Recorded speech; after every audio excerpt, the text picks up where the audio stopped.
have you released all of the stuff that the FBI has seized from Epstein's house?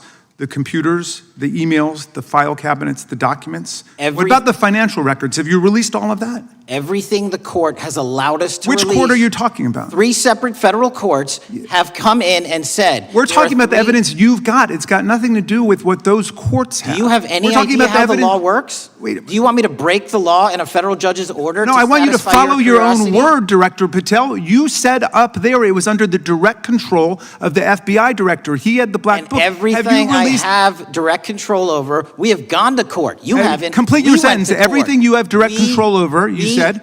Have gone to court, and everything we have direct control over. Complete your sentence. You said everything. Release. We're releasing. He'd like to complete his answer. In a tense Capitol Hill showdown, FBI Director Kash Patel fires back at Reppers Jamie Raskin over demands to release Jeffrey Epstein's infamous Black Book. Explosive revelations, heated exchanges, and high-stakes accusations unfold as the truth about the Epstein files takes center stage. Patel explains that federal court orders restrict what can be made public. He details how 3 separate federal courts have ruled on the materials seized from Epstein's homes: computers, emails, file cabinets, and financial records. Everything lawfully permitted has been released, Patel says firmly, rejecting accusations of a cover-up. Let's dive right in. All right, so you were sworn in as director more than 200 days ago. Now the Black Book is under your direct control. So why haven't you released the names of Epstein's co-conspirators in the rape and sex trafficking of young women and girls? The Rolodex, which is what everybody colloquially refers to as the Black Book, has been released. Oh, no, you're talking about what the journalist got 5 years ago? No, that's not what we're talking about. We're talking about what you were talking about there, the Black Book under the direct control of the FBI director. We have released more material than anyone else before. The Biden administration, Obama administration had the exact opportunities to release this material, and they never did. And if you are selling the men and women of the FBI, we're not going after child predators. Hang on, you said we're not going after child predators. 1,500 child predators arrested this year, 35% increase. I'll reclaim my time. 4,700 child victims Mr. Chairman, I'm going to found. reclaim my time if you could instruct the witness.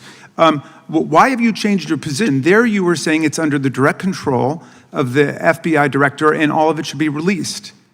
Why have you changed your position? Everything that has been lawfully permitted to be released has been released. And as I told you, the investigation was limited. And let me make something crystal clear. I never said Jeffrey Epstein didn't traffic other people, other women, and they're not other victims. This is the investigation we were given from 2006, 7, and 8, and the search warrants from 2006, 7, and 8. That's what we're working with. Well, wait, have you released all of the stuff that the FBI has seized from Epstein's house? The computers, the emails, the file cabinets, the documents? What about the financial records? Have you released all of that? Everything the court has allowed us to release. Which court are you talking about? 3 separate federal courts have come in and said. We're talking about the evidence you've got. It's got nothing to do with what those courts have. Do you have any idea how the law works? Do you want me to break the law in a federal judge's order? No, I want you to follow your own word, Director Patel. You said up there it was under the direct control of the FBI director. He had the Black Book. Everything I have direct control over, we have gone to court. You haven't. Complete your sentence. Everything you have direct control over, you said.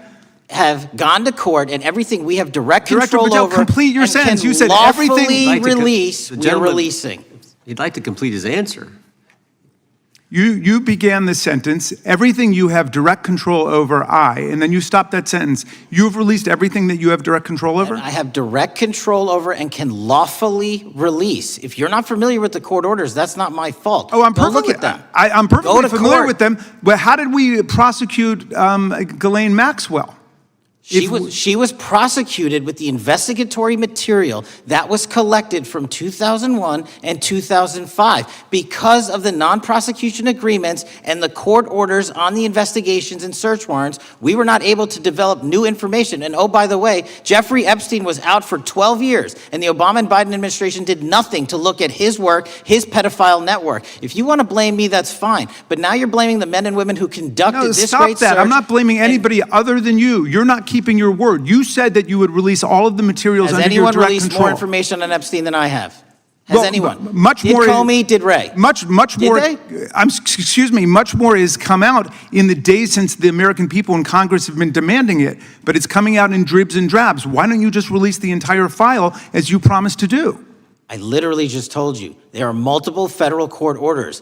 I'm not going to break the law to satisfy your curiosity. You didn't join us when we filed court to release the court orders. You could have. You have lawyers. You could have shown up. You didn't do that. That's a tiny fraction of the material we're That talking is about. not. It is How a do you- tiny fraction. How do you know that? Have you seen No. everything? Time It's of the all gentleman- misdirection. How do you know Time that? of the gentleman has expired. The gentleman from California. When the dust settled, it was clear that Kash Patel didn't just survive the confrontation with Jamie Raskin. He came out of it stronger. Despite relentless pressure, interruptions, and accusations, Patel made one thing abundantly clear. He would not compromise the rule of law. He reminded Congress that multiple federal court orders control what can and cannot be released from Epstein's files, and he refused to break those orders simply to satisfy political theater. That stance alone underscores Patel's credibility and commitment to accountability. Throughout the exchange, Patel highlighted facts that his critics tried to ignore. He pointed to the 2,500 child predators arrested this year alone, a staggering 35% increase under his leadership. He noted that more victims, nearly 5,000 children, have been identified and protected because of the FBI's current actions. Those aren't the results of an agency covering up crimes. Those are the results of an agency aggressively pursuing predators. Patel also reminded everyone of a critical truth. Epstein walked free for 12 long years while previous administrations, both the Obama and Biden teams, looked the other way. They had access to the same evidence, the same opportunities to expose Epstein's network, yet they did nothing. By comparison, Patel has released more material than any director before him, taken the fight to federal court to make more information public, and openly challenged Congress itself to step up if they truly want transparency. His words cut through the noise. I'm not going to break the law to satisfy your curiosity. If you wanted these files released, you could have joined us in court. You didn't. That statement perfectly framed the real issue. This isn't about Patel protecting Epstein's allies. It's about politicians trying to shift blame for years of failure onto one man who is actually doing the work.